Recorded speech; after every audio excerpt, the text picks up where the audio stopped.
Hey, what's up, y'all? So I got a couple of questions about how I make my chia seed pudding bowl. So I'm going to show y'all how I make it real quick, the overnight process. So we have our Oikos 000 yogurt. I have started buying this big container. I used to buy the little individual ones.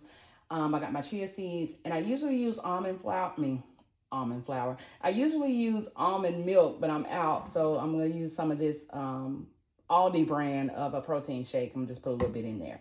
So we'll start with our yogurt, and it's really is more of a yogurt bowl, I feel like, than a chia pudding bowl. So if you don't like the texture of just the chia seeds with the milk, use yogurt. Let me get a spoon real quick. I'll be right back. All right, my bad. Oops, making a mess. The yogurt has that little water spilling off the top. Okay, mix some of that water off the top, and then zero out this scale. I have it set to grams, and a serving of this is 170 grams, so I try to get around that. It's not always accurate, but so we're putting our yogurt in our bowl. One more scoop should do it. Well, maybe a little more.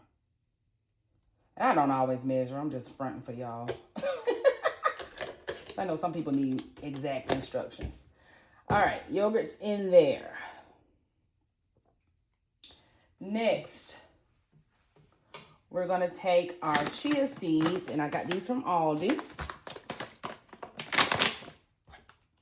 And you can do 1 to 2 tablespoons. I wouldn't recommend much more than that, especially if you're not used to a lot of fiber.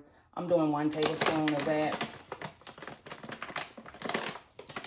And lastly is the milk. Like I said, I usually use almond milk, but I'm using the Aldi protein milkshake. And honestly, I don't measure this, y'all. I just put a splash in, and then if I need more, I'll go back and put some more in there. So about that much. That might have been a tablespoon or so. That's why I said it's more like a, I can move this off the scale. This is more like a yogurt bowl with chia seeds versus like chia pudding. I don't know the difference, to be honest. Most times when I see people make chia pudding, they put minimum yogurt and lots of liquid. But like I said, the texture of that isn't for me. First time I made it. So I found a way to get my chia seeds in and enjoy the texture at the same time. And honestly, y'all, that's it. I'm not putting any more liquid in here. I could, because it's going to sit overnight.